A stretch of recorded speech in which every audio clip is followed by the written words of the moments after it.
Hey guys, what's going on? Welcome back to my channel. It's Brittany and Margaret here with another video to help you guys live a happy, healthy, awesome life in a wheelchair. And today we are going into Margaret's bathroom to see all of the cool things that she has in there that help make her life easier.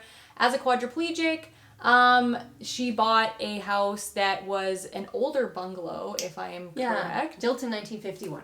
Yeah, and so she had a certain amount of space to work with, and she's going to talk to us about how she made this space work better for her, and yeah, all of the things that just make it easier for her. So I am going to get behind the camera and follow her around as she talks about all of the things that are cool in her bathroom.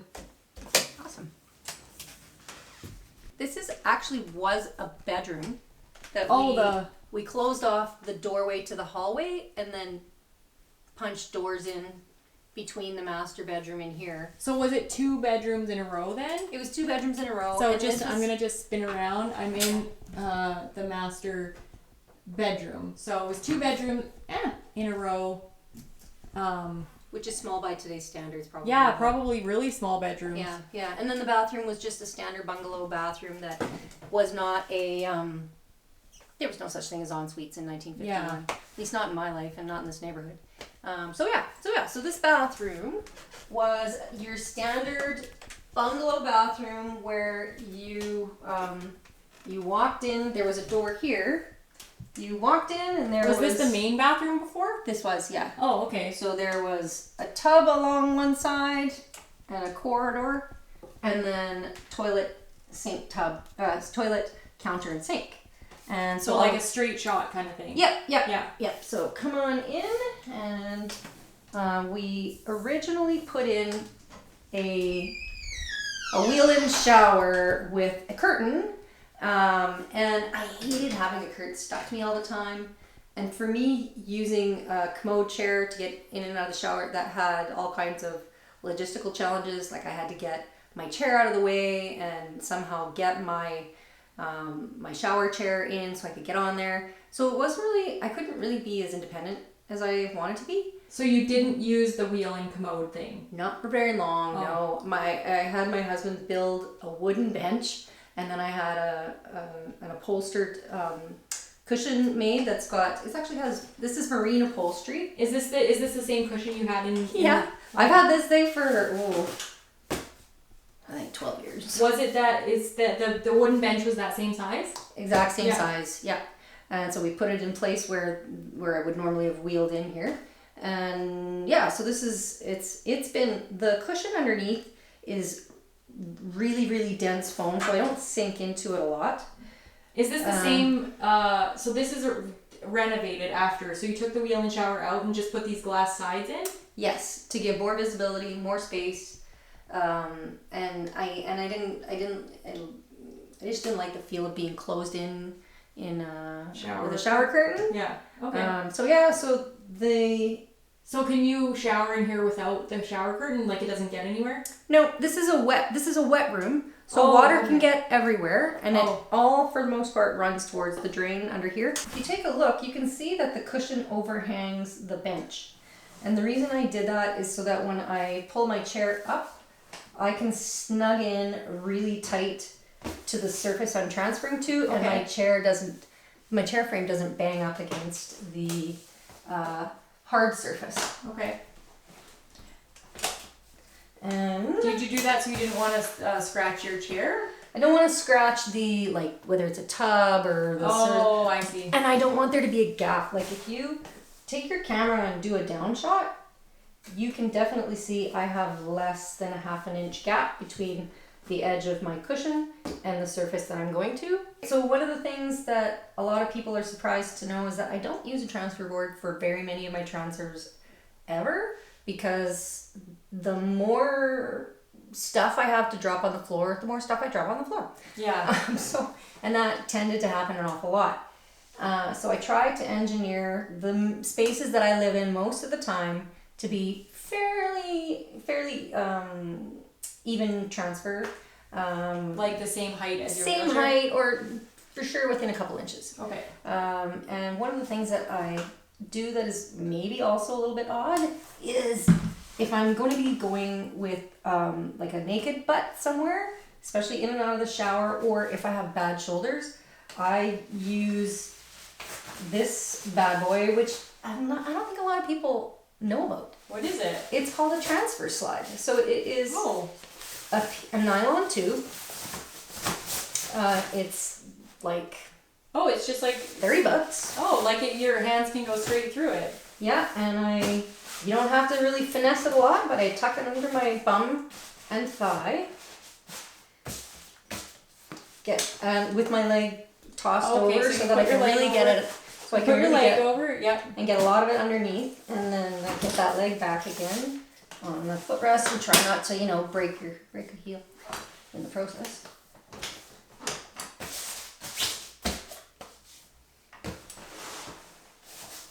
And this is exactly the way I do my shower. When your feet stay sort of straight in on the footrest? Yeah. Yeah, for now. I got one foot that I try to get out a little further. Oh, a little bit out, okay.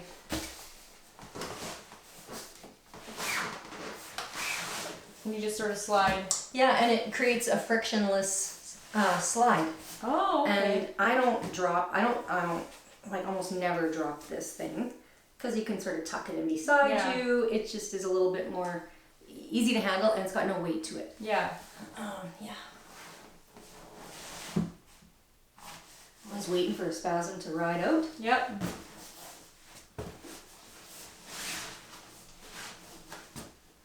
Do you keep that thing under your butt when you shower?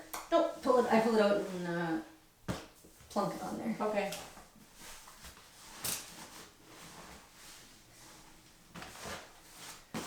And I use my chair to push off a little bit to get a little further and to work this thing out. And then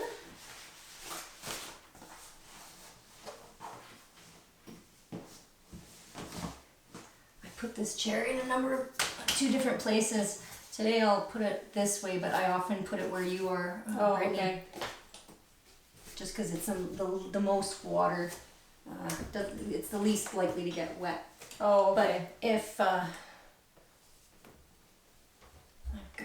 done it this way too, where I just put it back, face it like this, because it really doesn't matter if it gets a little bit wet. And and so this is basically how my shower situation looks when I'm Do you leave your leg down like that? I bring it up. I move them out wherever I need them. Okay. Honestly, you can really get lots of area. You can clean a lot of yourself a lot better. I can check my skin a little bit better. Yeah. Because I've had recently my first little wound. And so having a big surface in the shower is so nice. I leave a mirror on my seat, and afterwards just that's smart. Be able to take a look at stuff, because it's just hard for me to see stuff as a quad. For the most part. And it's nice for balance. Like if you feel like you're gonna fall, you're not. You don't feel like you're gonna fall out of the shower. No. Do you know the dimensions of that bench? 3 feet by about 2.5 deep. And did you just get that bench cushion custom made somewhere? I did originally go to like a home upholstery place, and they made me something that was not waterproof.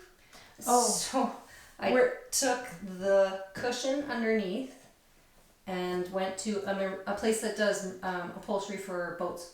Oh, boats. That's smart. Yeah. Yeah. And they gave me great advice, and because I wanted something fancy looking with piping, and they're like, nope, you're going to get mold, you're going to get mildew. You just need a really basic sew. And they wrapped it in like shower curtain material. There is a zipper. That looks like vinyl. It is a vinyl underneath it, or on top. But there's shower curtain underneath.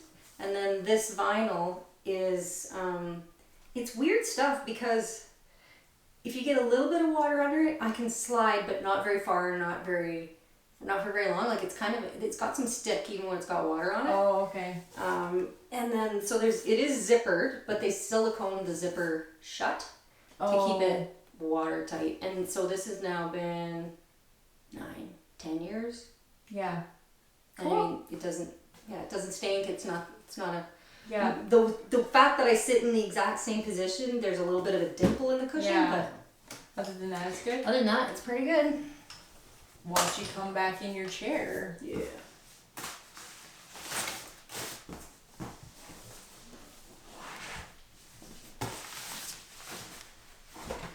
And they make them in greater lengths. So if you're a person who's has less ability and uses more caregivers, they make them in a longer length to help you and your caregiver if you're transferring when you're laying down or you're a bigger person. They also make them padded if you have some skin integrity problems, because this is like super thin. Yeah. But, that's one thing that the longer I've been in a chair, I've had to really pay more attention to, the shower surfaces. I can't do a hard shower surface anymore. No, never, me either. I can barely do a padded one. I have to get... that's got to be one quick shower. Yeah, right? it's I can't remember, it's like a geometric, it's like a gel surface thing that I have on my shower chair. I used to have a yellow one.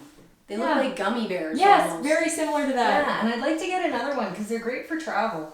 Yeah, I'll put that in a link in the description below. I'll also put a link to this little slidey thing. I'll find it somewhere and put the company. I'll say it and then you can search it out. Is Scan Medical, and it's called a transfer slide. Mm-hmm.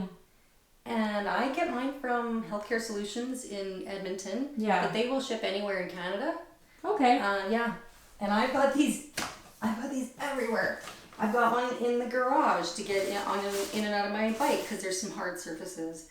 I've got one in the van so that when I'm wearing shorts, my skin doesn't stick to my seat. I have one for the lift I use when I get in and out of the pool. And if you do happen to have to do a transfer into the shower because you're incontinent, whether you poop your pants or pee your pants, this thing washes up like a dream. Oh, so you can just stick it in the wash. Or if you're in the shower, I've washed it with just soap, and it'll dry within like half an hour. Air dry. Cool. Yeah, mm-hmm. yeah. And I just kind of get one mitt inside the loop. inside the loop and pull. And then pull up that boy out. Smart. So yeah. So that's my shower. Okay, so that's the shower. Yeah. Now how about we just move over to the next logical place, the toilet, because we have this cool bench folding commode thingy. Yeah, and I was looking, this is again a random thing I found when I was looking for a padded, I was like Googling padded quadriplegic transfer seat toilet. And this guy in Florida makes these toilet seats, and he made them specifically for quads. Oh, really? Because you have more places to put your hands to sort of post out and have a good transfer. So yeah, so this guy, and it's a fold up so that you can get underneath the... Did you have to get a special toilet for that? Well, let's talk about your toilet first, because there you don't have a toilet tank. Yes, this is a wall-hung toilet, and I had a regular toilet in here before I did a renovation about 6 years ago. The reason I put a wall-hung toilet in was to give me more floor space. I got about an extra 18 inches by getting rid of the tank. And is the tank in the wall? Yeah, it is. It's kind of odd. So it's in the wall, and we have an office on the other side, and it's just kind of there's an access on the other wall, but it's basically kind of in between the walls. Oh, interesting. Yeah. So yeah, you just wanted a larger space in between your shower and your toilet. And I also opted for a shorter toilet bowl. Oh. Because I'm not a tall person, so that may not work for everybody. But I don't need a really long wheelbase on the toilet. Okay. And because this was a small space, we also got them to make this custom width. They make a standard width padded toilet seat that is about 4-6 inches wider on each side. Like it's a biggie. And I love that one too. I have one like that on a different toilet. And but this one I had to make smaller because again I wanted to maximize the floor space in a small bathroom. So yeah, this toilet I love it. So do you transfer on that toilet the exact same way with the slider thing? I don't. I am able to make this transfer work without the slider for the most part.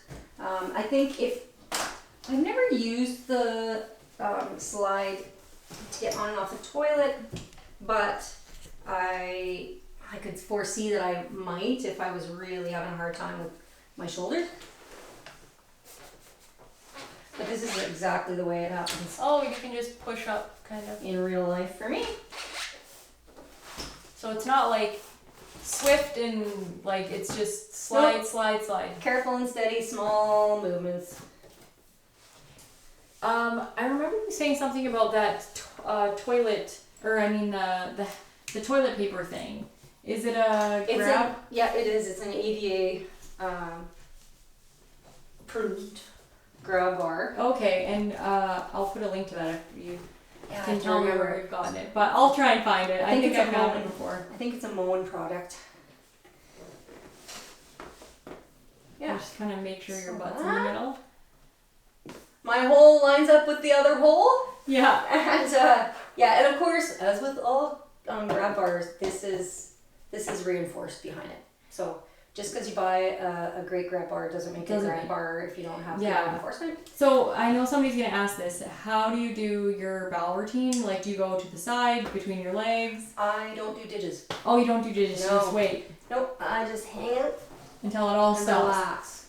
And I time it. I time all my drop offs. Yeah. And yeah, I did do digits for the first 10 years. And I wrecked my rectum, to be honest with you. And I find now I have a relatively quick, once I'm sitting, like my sitting time, I'm 45 minutes to an hour, hour and 5, which is not too bad. And is it you, I'm guessing that you're relatively soft-ish then if you don't need to do dig stims. I am. I have a very soft gut, which is quite uncommon, I think. Okay. Actually, the softness causes me other issues because I don't have enough bulk to stimulate peristalsis sometimes. Oh. So I do use magic bullets to kind of get that started. Yeah. And I only use half. Oh, okay. I cut them in half because they're too active. I just knew that somebody was going to be curious about that. Yeah. Because God knows people are curious and you're an honest person. So I knew it would be okay to ask. This is much more difficult, finesse when I have clothes on because my butt sticks after it gets warm sitting on the toilet. But it looks something like this, but just slower.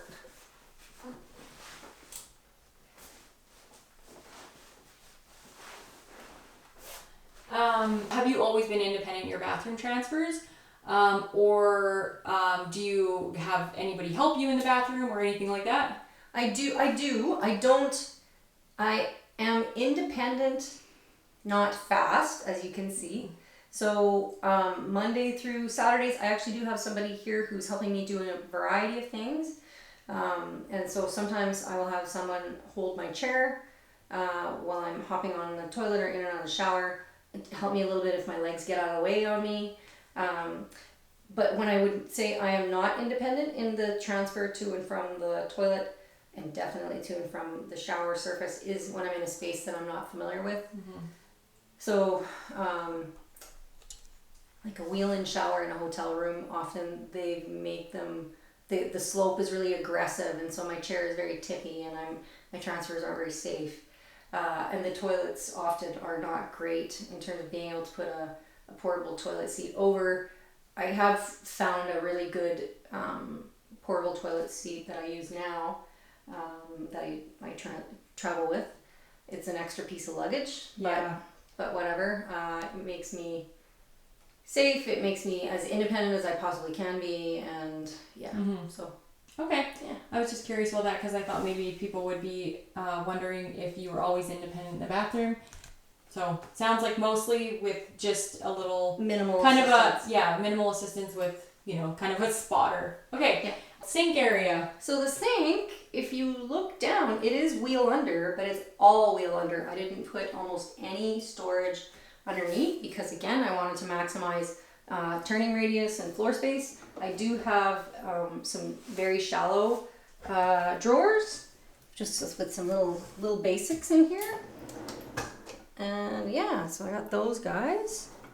And then I went up with a lot of the stuff that I have. Which is sort of counterintuitive for most people in chairs, but actually having the counter right, like the cupboard right on the counter. I love it. In here I've got appliance garages on both the left and the right. Oh. And so you can poke your head in, there's a plug-in at the back. Oh yeah. And then there's a kill switch down at the bottom. So when the tray is all the way in, it turns the power off on the inside. Brilliant. Yeah, and I saw that in a friend's kitchen. And I was like, I don't want it in the kitchen, I want it in the bathroom. Yeah, exactly. So I've got things that I can reach here, and then in the upper cupboard, I can reach the first shelf and some of the second shelf, but I've got stuff that I don't normally access. And if I really need to, I think I've showed this on the other video, I've got these things everywhere as well.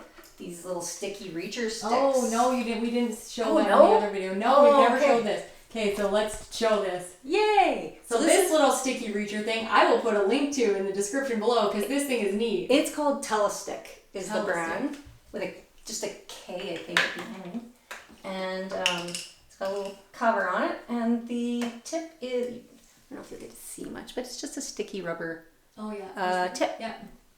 Which you kind of refresh with. I just use a wet one to wipe it every once in a while. And if I really need something out of the cupboards that I cannot reach. It's like that technology where, the kids, the sticky man.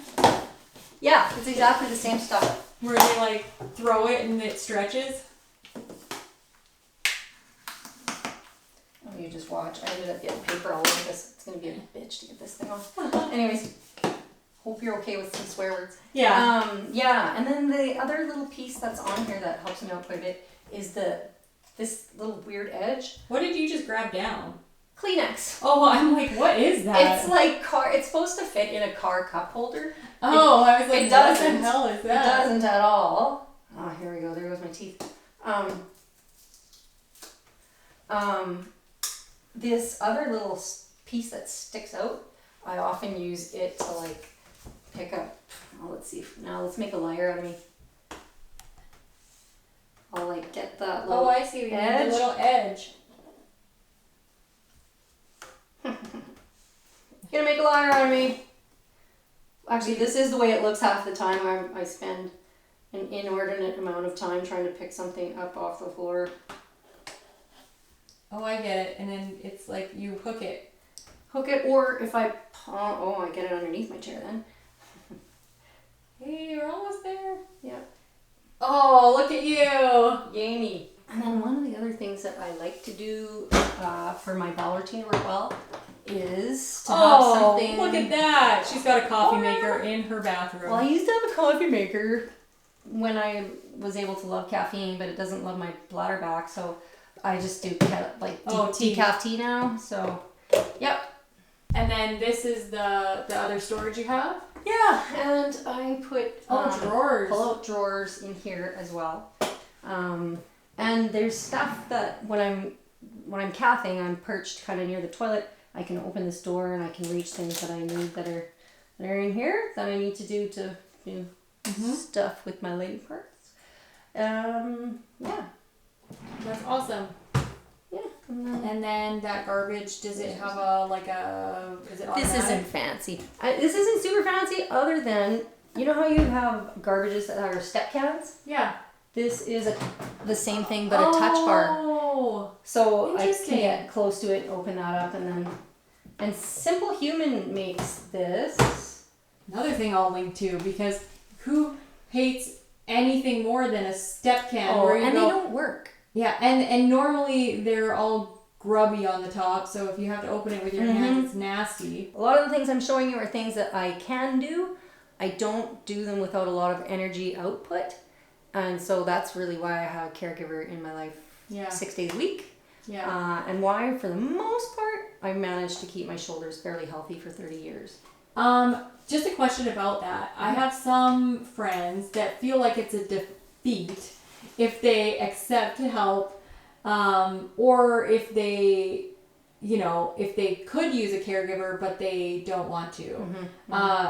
Was that a difficult thing for you to accept, that you can still be independent with a caregiver around? Absolutely. When I met my husband, I didn't tell him for the first, I don't know, for quite a while that I had a caregiver in my life because I felt like I was lesser than because I had someone in my life. And I didn't feel like I could say I was an independent person.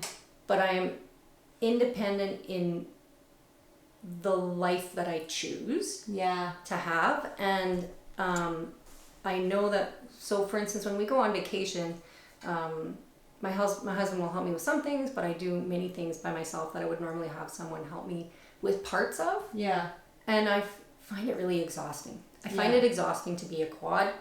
And with IBS, I find some days I just don't have the energy for everything. So I want to have the energy for the things that are important for me to do. I would never have really had enough time to, well, I wouldn't have been able to pursue my education or my career had I really stuck to the I got to do it all by myself piece. And I don't regret that. And I don't regret it now. And one of the reasons I don't regret it now is because I have a glimpse into what it's like to have someone in your home helping you. I have my head wrapped around the reality that I will probably need more help as time goes on. And it's not as challenging to accept, I would say. And it makes my life with my partner functional and normal.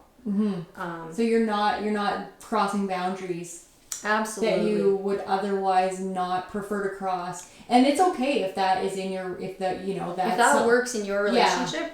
My husband will not he would agree with me, so I don't feel bad saying this. That does not work for us. We have a hard time going on vacation when he has to do a lot for me.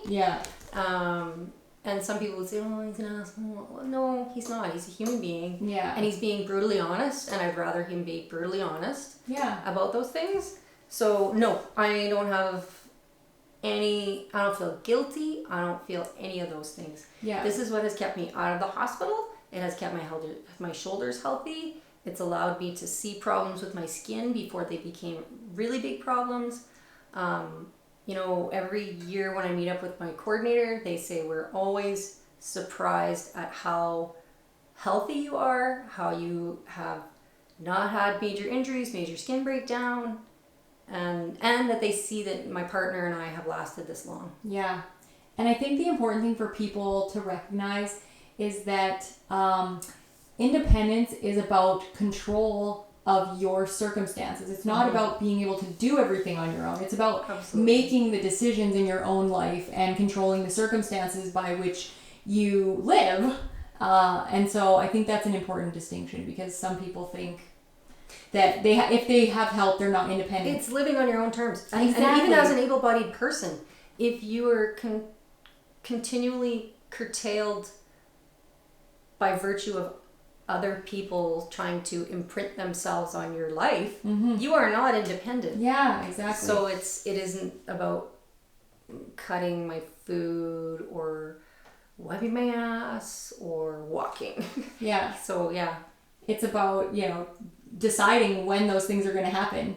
And I think that's important. Awesome. Okay, one last thing I just wanted to ask about, sort of when you're doing your hair and stuff. Do you do that in here, or do you do that in your walk-in closet? No, I do it in here. You do it in here? Or the appliance garages. Oh yeah, you did show that. Okay, I was just curious how hard it is to do your hair as a quadriplegic.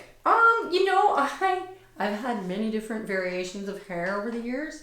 I used to have really long curly hair, and I would lean over in my chair and blow dry it. And I do use a grip aid on a vented brush. I have used a hot air curling iron in the past, but at this point I mostly just use this. Do you blow dry or anything? I do. Yeah. Oh, you do. Yeah, because does your blow dryer sit on something? No. Or do you I use a really light blow dryer, so I use a travel size one. Oh, okay. See, these kinds of things are just interesting for people to see. Again, I have good hand function, but I have other friends that have not as good a hand function, and they just grip it a little differently. They put tensor bandage around it to make it bigger. Oh, okay. But yeah, so this is kind of how I do my thing. Oh, okay. Interesting. Yeah, no, I just wanted to kind of touch on that. Cool. Okay, that's the bathroom tour with Margaret. Again, if you have any questions for her, just put them in the comments below, and I will either ask them of her, or she will notice them and she will answer them herself. If you have any ideas for future episodes that you would like us to do, or anything that you're curious about in terms of how Margaret lives her life, you can put that in the comments and we will try to make an episode about it. If you want to join the email list to get notifications for just Margaret's videos, you can sign up in the description below. I'll have a link for the email subscription notification that you can get whenever Margaret's on, which is the second Monday of every month, as often as we can make this happen. If you would like to sign up for my email newsletter, you can do that in the description below as well, and you'll get filter-free content from me most Fridays, just about the things that I'm doing in my life and anything that I think is valuable to you guys. That's all we got for you today. Have a wonderful day, guys. Bye.